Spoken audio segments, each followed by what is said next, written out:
The NBA has tendencies that we love in it as a league, but if it was our friend, we'd be worried. And by that I mean they never sleep. Oh my God, the league never sleeps. First, the Brooklyn Nets had some things that they were doing, and then Detroit and Atlanta were like, well, actually, we like attention too. It turned into a very fun fest of me instead adding just a simple, hey, this little thing happened. It just kind of exploded into like a couple other things. Let's go into it.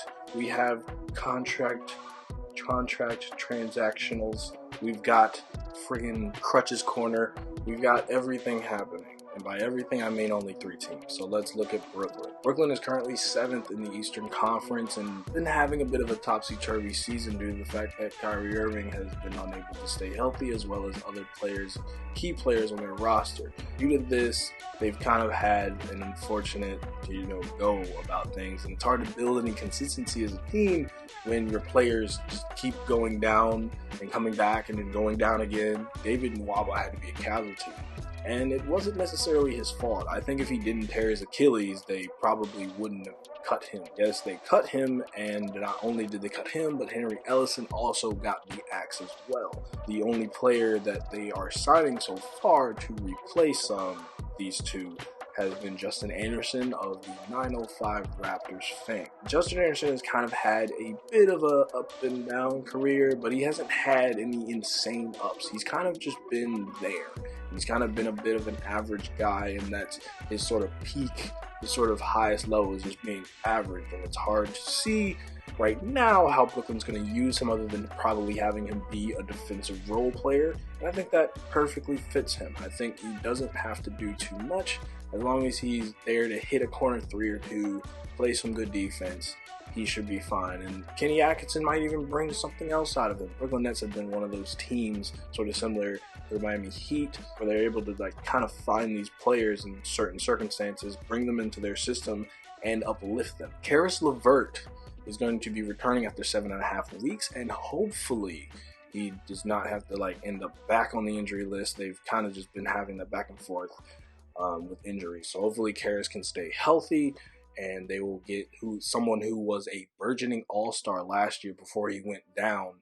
I just know Spencer Dinwiddie is basically making his all-star bid, and now with Karis LeVert in tow, hopefully the Nets will be able to start to find some sort of consistency and start to build some type of chemistry. And hopefully when Kyrie returns, they'll be able to just continue to build that chemistry. But it's definitely a lot of hands that need that. There's a lot of people at the table, and they all want a piece of the burger, chicken, whatever. It'll be interesting to see how this team continues on. They've been having a bit of a weird season, but we'll see what happens. Maybe they'll net some good things. So Detroit and Atlanta are doing things, and because they're doing things, I have to say things. Looks like Detroit might be moving someone, and although it might not be the player people expect, I'm kidding, everyone's been wondering if Detroit's going to do this, and that's talking about trading Drummond. Now Detroit and Atlanta have been kind of texting a little bit saying, hey man, well, what do you think if I give you Drummond, what you got for me?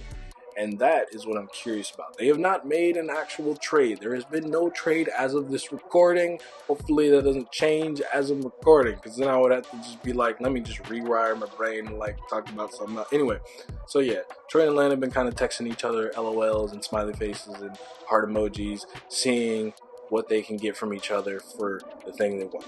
Now, Detroit is probably doing this due to the fact that Drummond has a $28 million player option, of which he most likely will not exercise. He's been having a pretty historical season in terms of rebounding, but it feels like it's ineffectual due to the team and the state of the team and the offense that the Pistons run. It feels as though they aren't really going anywhere. They're kind of just stuck in the mud, i.e. stuck in that mediocrity teams don't want to be in.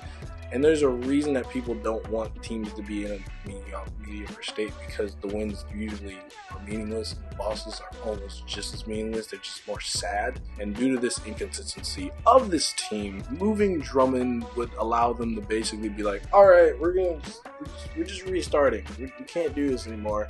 We're going to restart. We're going to start fresh. Atlanta, on the other hand, they would be trying to speed up their process a bit and just get a talent boost, because after losing like 16 something games straight, they just kind of need anything anything that will help them. And due to John Collins being out, that's also just helped them lose. They kind of want someone to help them win. So I am mostly curious on what Atlanta has to offer that is so enticing to Detroit to be able to engage in these conversations. And I am curious as to if this would be not only a domino effect for the entire trade deadline. I know technically Dante X and Jordan Clarkson was the first trade for a while, but would this be the domino that gets everybody rolling? Because if Detroit moves Drummond to Atlanta, it almost seems logical and almost seems like it would make the most sense for them to just continue moving other pieces that don't make sense for a rebuilding team, a la Blake Griffin, a la Reggie Jackson, one of the Morrises, all these other players that are there to potentially compete for playoffs don't have to be there if Detroit's goal is to tank, even though tanking is kind of ineffectual as well due to the fact that the lottery odds have shifted in a way that almost favors being more competitive, because it almost feels a little more random. So it'll be interesting to see if this actually goes through, and hopefully it doesn't as I'm editing the video, because that would just suck.